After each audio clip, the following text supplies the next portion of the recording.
आदाब नाजरीन, सुबह बखैर। मैं हूं यास्मीन मंजूर और आप देख रहे हैं रोशन कश्मीर न्यूज।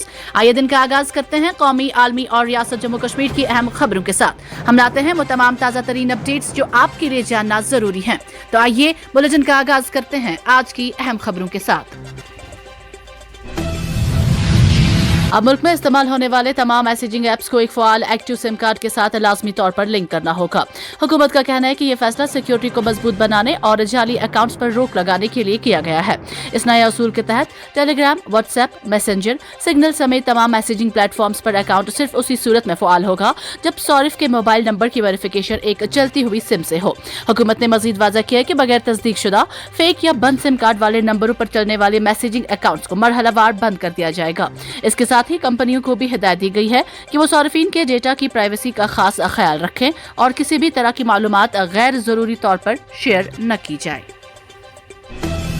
जम्मू कश्मीर में हालिया इन्हदामी कार्रवाई के बाद बेघर हुए सहाफी अरफाज अडेंग की मदद के लिए साबिक फौजी कुलदीप शर्मा की जानिब से 5 मरला अराजी अतिया करने का इंसान दोस्त कदम पूरी वादी में मौजूए गुफ्तगू बना हुआ है। इस गैर मामूली इंसानियत ने न सिर्फ आवाम के दिल जीत लिए बल्कि जनूबी कश्मीर के जिला शोपियान के कापरन इलाके के एक मारूफ ताजिर मोहम्मद इकबाल शाह को भी काफी मुतासिर किया है। कुलदीप शर्मा के इस जज्बे की सताइश करते हुए मोहम्मद इकबाल शाह ने कुलदीप शर्मा को 5 मरला के बदले 10 मरला अराजी पेश करने का ऐलान किया है। मीडिया से बात करते हुए मोहम्मद इकबाल ने तस्दीक की है कि वो आइंदा हफ्ते जम्मू जाकर 10 मरला जमीन के असल कागजात साबिक फौजी को खुद पेश करेंगे। श्रीलंका ने गर्दावी तूफान दतवा की वजह से बड़े पैमाने पर हलाकतों और इंफ्रास्ट्रक्चर के शदीद नुकसान के पेश नजर सनीचर के रोज पूरे मुल्क में इमरजेंसी नाफिज कर दिया। कोलंबो के डिजास्टर मैनेजमेंट सेंटर ने सनीचर की शाम को बताया कि जुमेरात से अब तक मरने वालों की तादाद 153 हो गई है जबकि 191 लोग लापता हैं। डीएमसी ने कहा कि तकरीबन 78,000 लोग बेघर हो चुके हैं और आरजी पनागाहों में ठहरे हैं। मुल्क बड़े पैमाने पर सैलाब, लैंडस्लाइडिंग और परवाजों की मनसूखी समेत तमाम सर्विसेज में शदीद रुकावटों का सामना कर रहा है। दिल्ली पुलिस के इक्तिसादी जुराइम विंग EOW ने नेशनल हेराल्ड मामले में एक नई एफआईआर दर्ज की है। एफआईआर में राहुल गांधी और सोनिया गांधी के अलावा 6 दीगर नाम शामिल हैं। यह एफआईआर ED हेडक्वार्टर की जानिब से EW के पास शिकायत दर्ज करने के बाद दर्ज की गई थी। एफआईआर में उन पर मुजरिमाना साजिश रचने का इल्जाम लगाया गया है। ED का इल्जाम है कि उन्होंने दी एसोसिएशन एंड जर्नल लिमिटेड की मिल्कियत के असासों को हासिल करने की साजिश रची।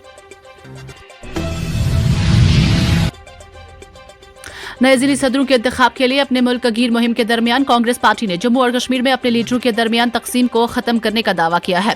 कांग्रेस लीडरों ने जम्मू कश्मीर यूनिट को 2 कैंपों में तकसीम कर दिया था। जम्मू कश्मीर कांग्रेस के साबिक रियासती सदर वकार रसूल और मौजूदा सदर तारिक हमीद करा के दरमियान लीडरों का कारकुन तकसीम हो गए थे। वकार रसूल को हटाकर तारिक हमीद करा को पार्टी का रियासती सदर बनाने के बाद कांग्रेस 2 हिस्सों में तकसीम हो गई थी। आला कमान के इस फैसले ने पार्टी रहनुमाओं में इख्तिलाफात पैदा कर दिए थे। इससे वकार रसूल और कश्मीर के कई पार्टी के वफादार नाराज हो गए जो पार्टी के सरकारी कामों से दूर रहने लगे। वकार रसूल की क़यादत में इन लीडरों ने, जिनमें साबिक MLA CGN अमोंगा, अनवर भट्ट और 1 दर्जन से ज्यादा पुराने कांग्रेसी कारकुनान शामिल थे। वज़ीर-ए-आज़म नरेंद्र मोदी ने अपने रेडियो प्रोग्राम मन की बात में जम्मू कश्मीर के रामबन जिला के सोलाई हनी, शहद और जम्मू कश्मीर के बदरवा के राजमा को दिए गए जियोग्राफिकल इंडिकेशन टैग का जिक्र किया। वज़ीर-ए-आज़म नरेंद्र ने इसे खिते के लिए एक बड़ी कामयाबी करार दिया जिससे इन रिवायती मसनूआत को कौमी और बैनुल अक़वामी सतह पर पहचान मिली है। GI टैग ने इनकी ब्रांड वैल्यू में नुमाया इजाफा किया है और बरामद के नए मौके खोले हैं। माहिरान का ख्याल है कि इस पहचान ने न सिर्फ इन मसनूआत की सदाकत को तहफ़्फ़ुज़ मिलेगा बल्कि मकामी मईशत को फरोग देने में भी मदद मिलेगी। पाकिस्तान ने गुज़श्ता माह कतर की दरख्वास्त पर अफगानिस्तान के खिलाफ मुमकिन फौजी कार्रवाई मनसूख कर दी। इस बात का दावा पाकिस्तान के नायब वज़ीर आज़म और वज़ीर खारजा इसहाक डार ने इतवार के रोज किया। डार के एक प्रेस कॉन्फ्रेंस से खिताब करते हुए काबुल से पाकिस्तान के तहफ़्फ़ुज़ात और तौक़ात के बारे में तफसील से बात की। डार ने गुज़श्ता माह काबुल के साथ तनाव का जिक्र करते हुए कहा कि कतरी वज़ारत खारजा को मालूम हुआ है कि हम अफगानिस्तान के खिलाफ कार्रवाई की तरफ बढ़ रहे हैं। फिर कतर ने मसले के हल और सालसी की दरख्वास्त की जिसके बाद इस रात होने वाले ऑपरेशन को रोक दिया गया। बिहार के गवर्नर आरिफ मोहम्मद खान ने जमीयत उलमाए हिंद के सदर मौलाना मोहम्मद मदनी के जिहाद से मुतालिक बयान पर रद्द-ए-अमल देते हुए दारुल हुकूमत देवबंद को निशाना बनाया। आरिफ मोहम्मद खान ने कहा कि मौलाना मोहम्मद मदनी के बयान से इख्तिलाफ नहीं किया जा सकता और कुरान भी वही कह रहा है जो मोहम्मद मदनी ने अपने हालिया बयान में कहा, लेकिन उन्हें के यहाँ दारुल उलूम देवबंद में उनके बयान के बरक्स जिहाद की कुछ और तालीम दी जा रही है।